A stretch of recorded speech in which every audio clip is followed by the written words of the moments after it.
दोस्तों नमस्कार, मैं श्यामनाथ यादव अम्बेडकरवादी। ये एक पोस्ट है, इसका लेख है यही लेख कल भी वीडियो में हम जो है बताए थे, इसमें भी यही है।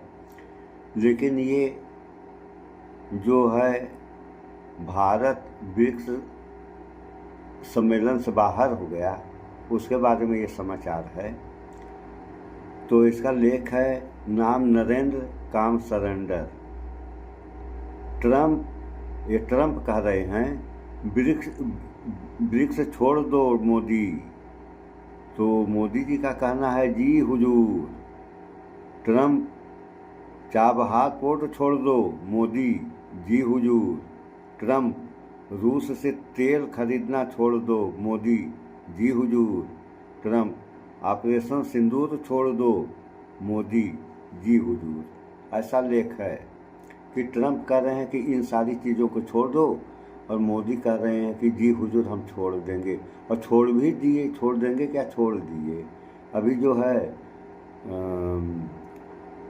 चाबहार से जो है पीछे हट गए तो 1100 करोड़ रुपए का नुकसान, और अब ब्रिक्स से भी बाहर निकले हैं। तो ज़रा आप लोग इस वीडियो पोस्ट को देख लें। ये रहा पोस्ट, देख लिया आप लोगों ने। ये हाल है। अभी हम इस पे एक समाचार भी आप लोगों को सुना रहे हैं, उस समाचार को भी जरा आप लोग देखें। तो ये जो हो रहा है,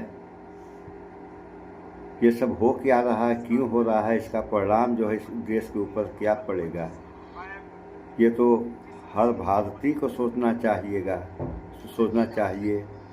चाहे वो जनता हो या राजनीतिज्ञ हो, कोई भी हो, देश के बारे में सबको सोचना चाहिए। क्योंकि देश ऐसा नहीं है कि केवल जनता का है या केवल राजनीतियों का है, देश तो सबका है। इसी पे जो हम आप लोगों को वर्ल्ड में क्या हो रहा है उस देखिए, पर चुप है, मगर असम के इस कार्यक्रम को विदेश मंत्रालय जरूर ट्वीट कर रहा है।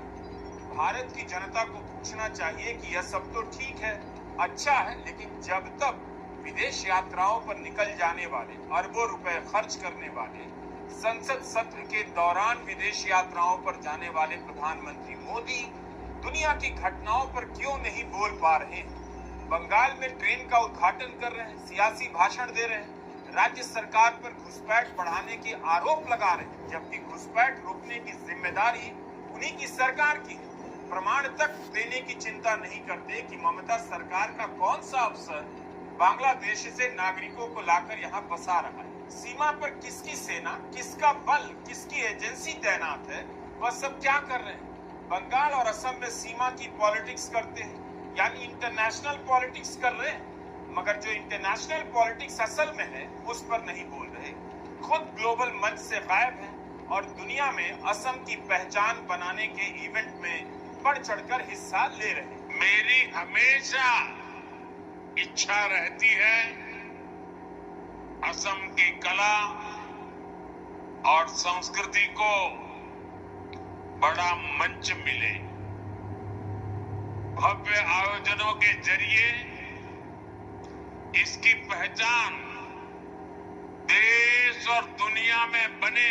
ट्रंप के आने तक भारत के अखबारों में, हिंदी चैनलों में, दुनिया भर में एक ही नेता दिखाई दे रहा था, भारत के प्रधानमंत्री नरेंद्र मोदी। लेकिन जब से ट्रंप ने बोलना और एक्शन लेना शुरू किया है, प्रधानमंत्री का ग्लोबल मंच पर दिखना दुर्लभ हो गया है। क्या भारत ईरान के साथ चाबहार प्रोजेक्ट से अपना दावा छोड़ देगा? चुनावों के समय उन्होंने कहा था ईरान में चल रहा चाबहार प्रोजेक्ट उनकी सबसे बड़ी उपलब्धि है। आज जब इसके भविष्य पर सवाल है तो प्रधानमंत्री मोदी का एक बयान तक नहीं। तो इतने बड़े बड़े ग्लोबल मसले पर प्रधानमंत्री मोदी क्यों नहीं बोल पा रहे? जिस चाबहार प्रोजेक्ट को वे अपना बड़ा काम बताते थे, उसे लेकर तो बोलना चाहिए। ट्रंप ने ईरान के साथ कारोबार करने वाले देशों पर 25% टैरिफ लगाने का ऐलान कर दिया है। भारत के प्रधानमंत्री मोदी की इस पर क्या राय है? पिछले हफ्ते खबरें चलने लगी कि अमेरिका के दबाव में भारत चाबहार पोर्ट से निकलने जा रहा है। पहले तो सरकारी सूत्रों के जरिए सफाई देने की कोशिश हुई कि ऐसी बात नहीं, भारत और ईरान कई संवेदनशील मामलों पर एक दूसरे से बातचीत कर रहे हैं। अक्टूबर 2025 में अमेरिका ने भारत को 6 महीने का समय दिया था। कहा कि इस दौरान चाबहार के संबंध में भारत पर ईरान के साथ व्यापार करने पर टैरिफ नहीं लगेगा। 18 जनवरी को इकोनॉमिक टाइम्स के पी मनोज ने रिपोर्ट किया कि भारत को यह छूट इसलिए दी गई क्योंकि यह वादा किया गया कि 6 महीने में भारत चाबहार से बाहर हो जाएगा। जब इन खबरों को लेकर विदेश मामलों के प्रवक्ता रणधीर जायसवाल से सवाल किया गया तो उन्होंने कहा अमेरिका द्वारा मिली छूट बिना शर्त की थी। यह छूट अप्रैल के अंत तक जारी रहेगी, जिस दौरान अमेरिका से बातचीत होती रहेगी। आखिर भारत ने साफ साफ क्यों नहीं कहा कि भारत चाबहार प्रोजेक्ट से नहीं निकलेगा, उसके अपने हित जुड़े हैं। क्या भारत अपने हितों का फैसला 6 महीने अमेरिका से पूछ कर करेगा? दूसरा सवाल आपका था चाबहार को लेके, तो उसमें मैं अपनी बातें आपके सामने रखना चाहता हूँ। जैसा कि आपको पता है, अब आगे का दिखाएं, ये चाबहार ही अभी चल रहा है। बाप है तो भारत के प्रधानमंत्री भारत के हित और निर्णयों की जानकारी खुद क्यों नहीं दे पा रहे? 2019 में अमेरिका के दबाव में ईरान और वेनेजुएला से तेल लेना बंद कर दिया गया। 2025 में अमेरिका के दबाव में रूस से तेल लेना कम कर दिया गया।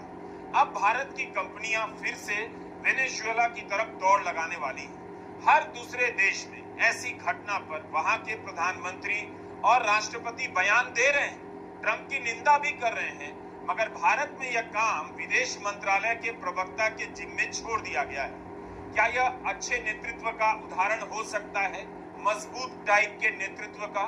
अगर विदेश मंत्री एस जयशंकर यह कह रहे हैं कि भारत को तेल के मामले में चुनकर टारगेट किया जा रहा है, जो कि गलत है, तो ये कौन कर रहा है? नाम लेकर क्यों नहीं बोल रहे? और भारत के प्रधानमंत्री मोदी आगे आकर क्यों नहीं बोल सकते कि ट्रंप भारत को बेवजह टारगेट कर रहे हैं और बड़ी गलती कर रहे हैं? In recent past, both in New York last September and in Paris this January, I have candidly shared our views on the Ukraine conflict and its implications. While doing so, I have also repeatedly underlined that the selective targeting of India is both unfair and unjustified. I do so again today because the selective targeting is not limited to tariffs. It can be other forms.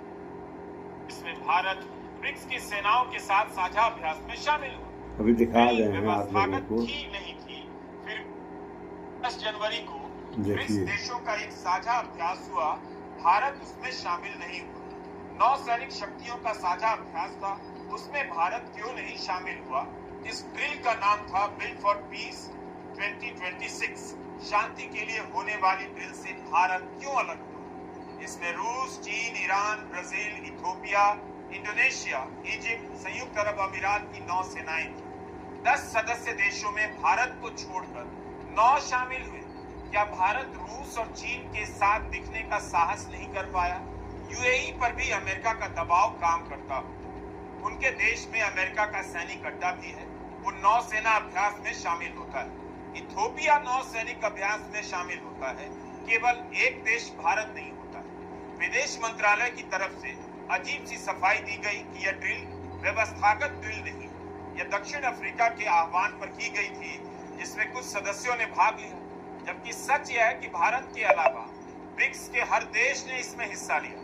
Randhir Jaiswal ने कहा कि भारत ने पहले भी ऐसी drill में भाग नहीं लिया। हालांकि ब्रिक्स की अन्य ड्रिल में भारत पहले शामिल हुआ है। जब अक्टूबर 2024 में भारत, ब्राजील और दक्षिण अफ्रीका की सेनाओं की एक्सरसाइज हुई थी, प्रधानमंत्री मोदी ने विदेश मंत्रालय को उलझन में डाल दिया।